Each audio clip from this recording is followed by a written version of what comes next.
Boys 413 up down 14. Girls 326 up down 5. Total 748. Student present is Shriman. Jai Shriman.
Justice, social, economic, and political, liberty of thought, expression, belief, faith, and worship, equality of status, the dignity of the individual, and the integrity and unity of the nation. 1949 do hereby adopt, enact, and give to ourselves this constitution. Jai Hind.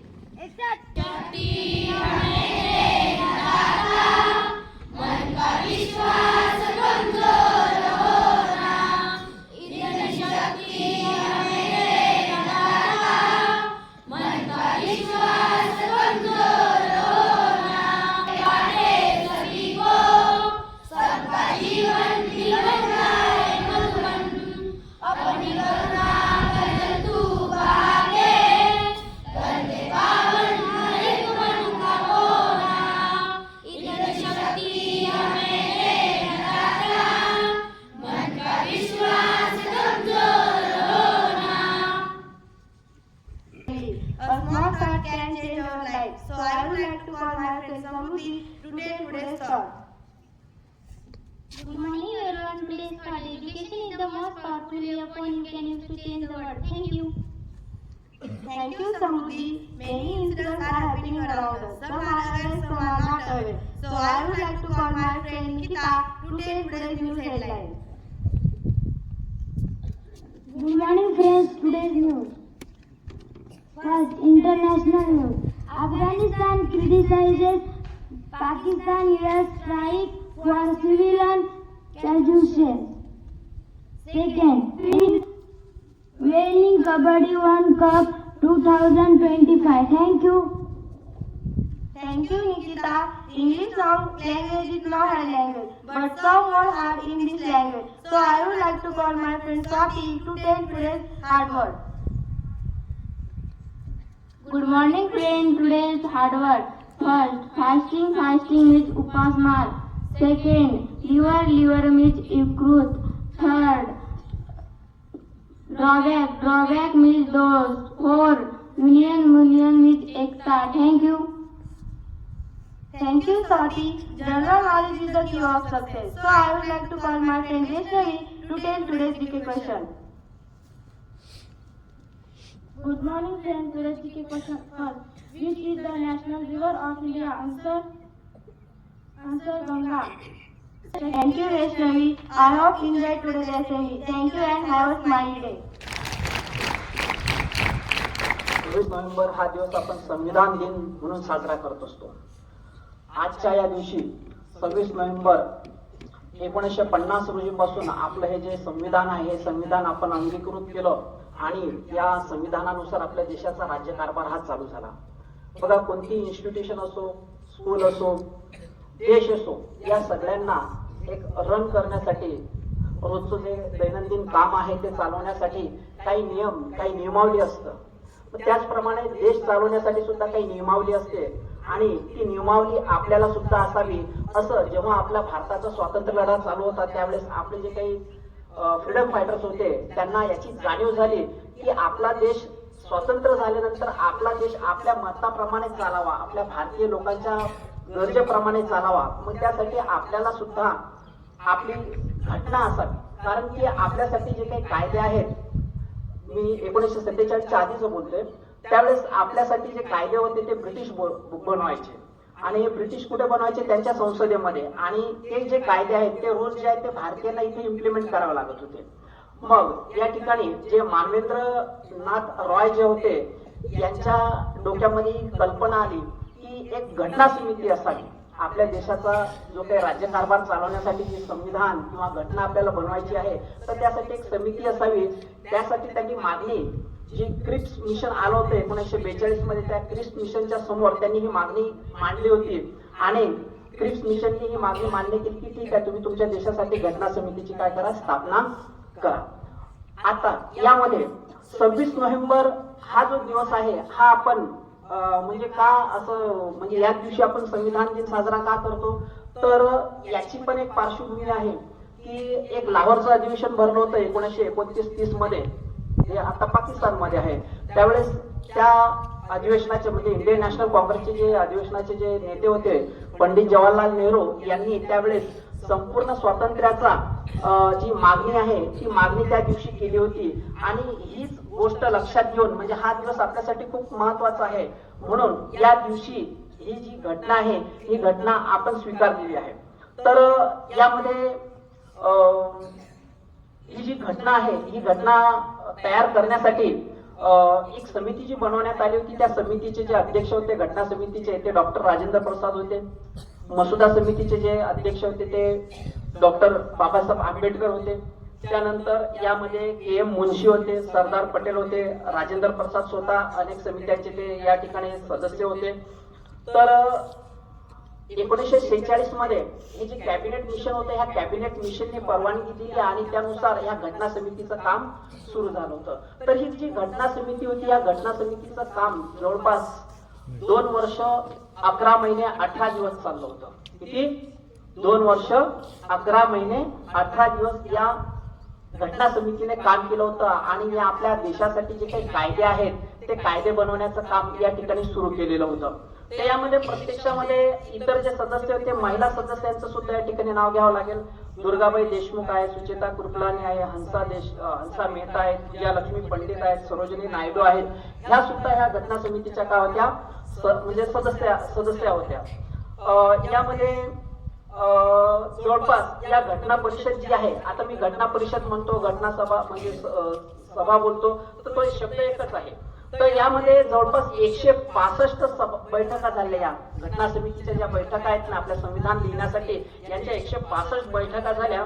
यामध्ये 26 November 1949 रोजी जे या घटना समितीचं जे आपल्या संविधानाचं जे वाचन होतं 3रं, ते वाचन झालं आणि हे संविधान अंमलात आणण्यास म्हणजे याला परवानगी देण्यात आली 1949 रोजी. आणि 26 नोव्हेंबर 1950 पासून या संविधानानुसार आपल्या देशाचा राज्यकारभार या ठिकाणी सुरू झाला होता. तर यामध्ये ऍक्च्युअल मध्ये जे आपलं संविधान सभेचं जे काम होतं प्रत्यक्षामध्ये फक्त 165 दिवसच चाललं. तर यामधलं जवळपास 141 दिवस फक्त आपले जे मसुदा आहे, या घटना समितीचा जो मसुदा आहे, संविधानाचा जो मसुदा आहे, तो मसुदा बनवण्यासाठी जवळपास 141 दिवस लागले. ही राज्यघटना बघा आपली खूप लेंथी होती. या राज्यघटनेसाठी आपण म्हणजे नवीनच होतो या ठिकाणी, आपल्या देशासाठी काही कायदे वगैरे काही नव्हते. मग हे कायदे बनवण्याचं जे काम आहे हे खूप किचकट होतं. मग यासाठी आपण अनेक देशांच्या ज्या राज्यघटना आहेत, आपल्या घटना समितीचे, घटना सभेचे जे काही सदस्य होते यांनी बऱ्याच घटनांचं इतर देशांचं वाचन केलं होतं. यामध्ये डॉक्टर बाबासाहेब आंबेडकर यांचे योगदान खूप मोठं आहे. तर डॉक्टर बाबासाहेब आंबेडकरांनी बऱ्याच देशांच्या घटनांचं वाचन केलं होतं. तर यामध्ये खूप खर्च झाला, खूप दिवस पेंड झाले, खूप विचार विनिमय झाला. आपली जी काही राज्यघटना आहे त्या राज्यघटनेचा हा जे काही आपण सरनामा वाचत असतो रोज, ज्याला आपण उद्देशिका म्हणतो, प्रिएम्बल म्हणतो, जी संविधान म्हणतो ना आपण रोज प्रत्येक शाळेमध्ये, तर याचा पण इतिहास सांगतो मी, हे कसं सुरू झालं शाळेमध्ये. तर यामध्ये हे जे प्रियम्बल आहे, हे प्रियम्बल म्हटलं म्हणजे आपल्या राज्यघटनेची एक प्रकारे इंट्रोडक्शन आहे, ओळख आहे. तर ही जी हा जो सरनामा आहे, ह्या सरनाम्यामध्ये आपल्या राज्यघटनेचं म्हणजे अगदी शॉर्टकट आणि अगदी नेमक्या शब्दामध्ये अगदी जोरदार, आता ह्या आपल्या जे सरनामा आहे, हा जो प्रियम्बल आहे, प्रियम्बल मध्ये जो काही एक एक वर्ड वापरलेला आहे, हा वर्ड साठी अतिशय म्हणजे ब्रेन स्टॉर्मिंग झालेला आहे. आपले जे काही विद्वान जे पंडित होते, कायदे पंडित होते, यांच्यामध्ये जबरदस्त चर्चा झालेल्या आहेत आणि त्या चर्चेमधून हे प्रियम्बल तयार झालं आपल्या देशाचं. आणि एक प्रकारे हे आता हे प्रियम्बल बनवण्याचं काय म्हणजे कारण काय होतं, ही उद्देशिका किंवा हा सरनामा बनवण्याचं काय कारण काय. बघा, आता राज्यघटना एवढी मोठी आहे, 395 कलम आहे, 12 म्हणजे आता सध्या 12 परिशिष्ट आहे. सुरुवातीच्या काळामध्ये फक्त 8च परिशिष्ट होते. पण एवढ्या मोठ्या घटनेचं वाचन करणं आपल्याला सगळ्यांना शक्य होईल का? नाही, इट्स नॉट पॉसिबल. मग त्यासाठी काय केलं की या घटनेची काय केलं, एक सरनामा, एक प्रियम्बल, उद्देशिका बनवण्यात आली. आणि त्या उद्देशिकेच्या प्रमाणे म्हणजे आता सरकारी ऑफिसेस मध्ये याचं वाचन वगैरे केलं जात होतं. तर ठीक आहे, त्याचं पुढे सांगतोच आहे मी अजून. तर ही म्हणजे प्रियम्बल बनवताना सुद्धा खूप दक्षता घेण्यात आलेली आहे. तर ह्या प्रियम्बलचं पासून अजून एक वैशिष्ट्य मी सांगतो आपल्या ह्या म्हणजे जी उद्देशिका आहे, सरनामा आहे, तर याची फक्त आतापर्यंत एकदाच त्यामध्ये दुरुस्ती झाली. 1942 मध्ये 42वी जी घटना दुरुस्ती आहे, त्या घटना दुरुस्तीनेच फक्त ह्या प्रियम्बल मध्ये काय करण्यात आली होती, दुरुस्ती करण्यात आली होती.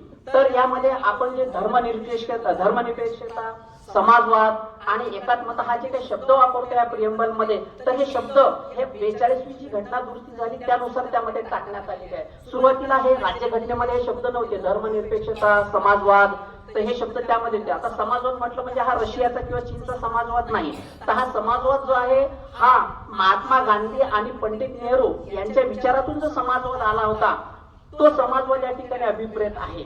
जो चीनमध्ये किंवा रशियामध्ये आहे तशा प्रकारचा समाजवाद या ठिकाणी अभिप्रेत नाही आहे. तर या ठिकाणी आपली जी राज्यघटना आहे, मला सांगायचं की ही जी राज्यघटना बनवण्यासाठी खूप मेहनत लागली. खूप म्हणजे की जे विचार जे पंडित होते, आपले कायदे पंडित होते, यांना म्हणजे आपलं म्हणजे पूर्ण डोक्याचं पाणी काढावं लागलं त्या ठिकाणी. आणि अशा पद्धतीने आपली जी राज्यघटना, ती राज्यघटना बनवण्यासाठी जवळपास 63,96,729 रुपयाचा खर्च झाला त्यावेळेस, विचार करा. तर एक परिपूर्ण अशी उत्कृष्ट राज्यघटना बनवण्याचं जे उद्दिष्ट आपल्या ला होतं, तर त्यासाठी जगभरातील अनेक राज्यघटनांचा अभ्यास ह्या कायदे पंडितांना करावा लागला. आणि यामधून आपल्या राज्यघटनेवर काही देशांच्या राज्यघटनेचा आपल्याला काय दिसतोय, प्रभाव दिसतोय. आता बरेच जण अशी एक हे करतात, टीका करतात की यांनी काय केलं, दुसऱ्या देशांच्या राज्यघटना घेतल्या आणि त्याची कॉपी केली आणि ते घेतलं या ठिकाणी तसंच लागू केलं. परंतु मला एक सांगावं वाटतं या ठिकाणी, बघा पाश्चात्य जे देश आहेत, इंग्लंड असेल, अमेरिका असेल, सगळ्या देशात त्यांची भौगोलिक परिस्थिती सगळ्यांची वेगळी आहे. त्यांचा धर्म एकच आहे त्या ठिकाणी. काही इस्लाम जे कंट्री आहेत त्या ठिकाणी इस्लाम आहेत, बाकी ठिकाणी ख्रिश्चन्स आहेत, ज्यूज आहेत. पण यांच्यासाठी ठीक आहे, त्यांची लँग्वेज पण एक आहे. परंतु भारत जर बघितला तर भारत हा एक थोडासा डिफरंट असा कंट्री आहे. जो भौगोलिक जो प्रदेश आहे म्हणजे भौगोलिक रचना जर बघितली आपली भारताची, तर बघा कुठे डोंगराळ, कुठे वाळवंट आहे, कुठे कोकण सारखी किनारपट्टी आहे, कुठल्या ठिकाणी जास्त पाऊस पडतो. तर आणि भाषा पण बघा किती भाषा आपल्या भारतामध्ये, मेन भाषा सोडून बोली भाषा पण बघा किती आहेत, धर्म बघा किती आहेत, बरोबर ना. त्या धर्मांमध्ये सुद्धा अजून जाती आहेत, पंथ आहेत, वंश आहेत. तर या सगळ्यांच्या गरजा बघा कशा वेगवेगळ्या आहेत. आणि ह्या सगळ्या गरजा डॉक्टर बाबासाहेब आंबेडकरांसारखा माणूस या ठिकाणी म्हणजे आपलं सौभाग्य होतं की ते माणूस होते त्या ठिकाणी. त्या माणसाने या सगळ्या गोष्टींचा विचार केला आपल्यासाठी. म्हणजे त्यांनी पण केलं, पण याच्यामध्ये सर्वात जास्त योगदान डॉक्टर बाबासाहेब आंबेडकरांचंच आहे. कारण की हे जे काही आपल्या घटनेमध्ये जे काही दिसतं ना आपल्याला, ह्या सगळ्या गोष्टी डॉक्टर बाबासाहेब आंबेडकरांनी भोगलेल्या आहेत. त्यांच्या प्रत्यक्ष जीवनामध्ये लहानपणापासून तर ते म्हणजे इंग्लंडवरून शिकून आल्यानंतर सुद्धा त्यांना कशा पद्धतीचं भेदभाव झाला, बडोद्याच्या संस्थानामध्ये कशा प्रकारे त्यांना वागणूक झाली. कुणी त्यांना घ्यायला आलं नव्हतं तिथं रेल्वे स्टेशनला. सयाजीराव गायकवाडांनी तर ऑर्डर दिली होती आपल्या सेवकांना की त्यांना घ्यायला जा, रिसिव्ह करायला जा.